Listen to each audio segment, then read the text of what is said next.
Hey, welcome back, everybody. My name is Randy Rathert, and I'm going to finish up this play series. And I do want to mention, if you have not already checked out my game on Kickstarter, it is on Kickstarter right now. And if you like what you see, please go over there and back it. I'm hoping to reach my goal so we can get this thing printed and get it into your hands.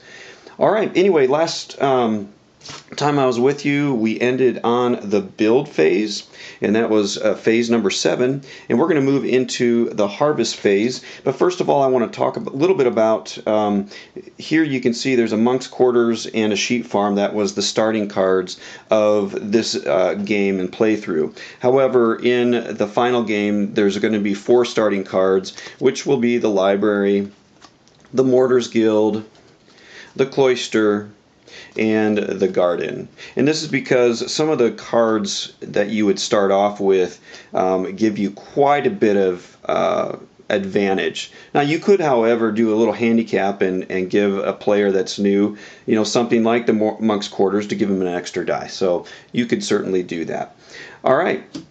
Anyway, we ended with the build phase, and we're going to go on into the harvest phase. And in the harvest phase, there's 3 things that happen. First, there's lambing. Anyone has a sheep farm, and with at least 2 sheep on it, they will get an extra sheep. However, blue player just built his sheep farm, or received it, at the beginning of this round, and so he has to wait until the next round before he can start getting sheep. Now, if anyone had a garden, they would also get 1 grain for every 3 that they have currently right now. So say, red player had 6 grain sitting here, he would receive 2 more grain. And then feeding happens. So what you do is you count all of your peasants in your abbey. You don't count the peasants that are on crusades. You do not count your clergy training marker, and you do not count your sheep. And so for blue, 1, 2, 3, he has 3. Now there's 4 different levels of feeding, or actually 3. For 1 to 4 peasants, you have to give 1 grain. For 5 to 8 peasants, you have to give 2 grain. And for 9 peasants and up, it's 3 grain. So for blue, 1 grain. Red, 1, 2, 3, 1 grain. Real simple. All right. Next phase, and you can see some of these phases go rather quickly. Next phase is combat darkness, and then move the darkness. All right. So combat darkness is very simple. You look at what the darkness level is. Right now, it's currently 3, and each player needs to either match it or be greater than to be able to combat it. Okay, and you don't get any extra bonuses for being over. You just basically are able to defend against any bad things that happen to you. So blue here has defended, and he's okay. However, red totally forgot to build something, so he had defense or put some extra dice out here. And so that's 1 level of defense he was unable, or 1 level of darkness he was unable to match. And so for every level that you are unable to match, you will lose 2 prestige, 1, 2, and a peasant in your abbey somewhere. You can't come off your crusades. It has to come from your abbey. And so red does not want to take a peasant out of his buildings because he would lose his special abilities. He's got 1 out here in his pew, and he removes that. And that's quite a bit of a loss right there. So you got to really be careful that you make sure that you're keeping your defense with the darkness level.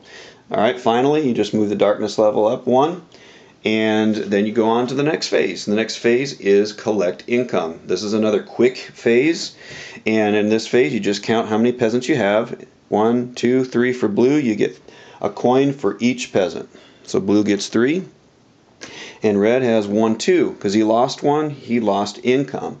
So now he only gets 2. And then you move on into, I will say there is a brewery that will help you collect more income. So it's just another building that you can find at the building market. Then we move on to collect crusade reward and purchase new crusades. And so here, blue over here has not finished his crusade, so that has to stay as is. Over here, however, red has finished. Got all 3 of a kind here that it called for, so the dice will come off. Peasant comes back safe and sound back into the back of the the pews here. And then you look at the reward here, and in this reward you get to collect 1 grain and 1 wagon. So you immediately get a grain and a wagon. And then you can see here the 4 prestige. Now this prestige here does not count until the end of the game. And so you flip the card over, and that will be scored at the end of the game. And now each player has an option to purchase another crusade. You can have as many of 2 active crusades going at one time. So blue decides he's got some coin, and he's first player, so he buys a crusade, and he gets a 2 of a kind out here. And then of course red wants one because he doesn't have a crusade.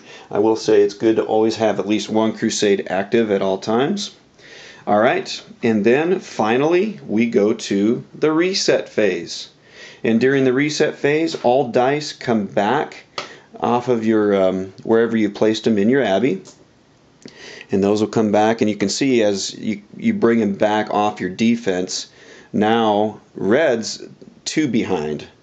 Blue is only 1 behind, so that you don't really, just a point of strategy, you don't want to be using a lot of dice out here constantly unless you have to, because you will get behind pretty quickly if you continually buffer your defense with monks.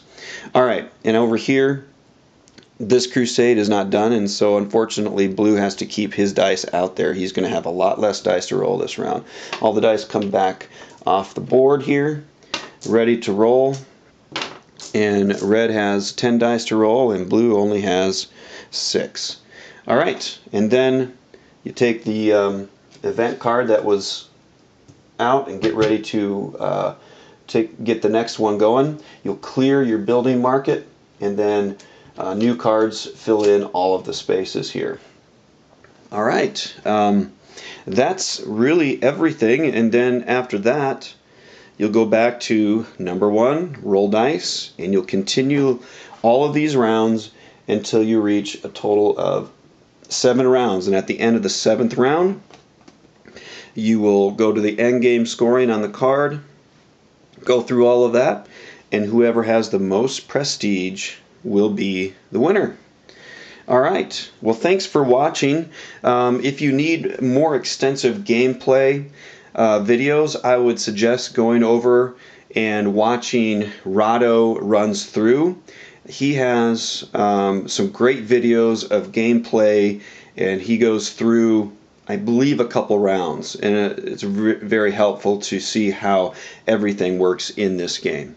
Alright, well, again, my name is Randy Rathert, the designer of the King's Abbey, and I appreciate everyone that has backed this project so far. I am hoping that we can get this project funded, and so we can get it out into your hands. I'm really excited for this game, and I know there's a lot of people that are looking forward to it. Alright, if you have any questions, please email me, or just send me a message over on Kickstarter or on The Geek. Thanks a lot, and have a great day.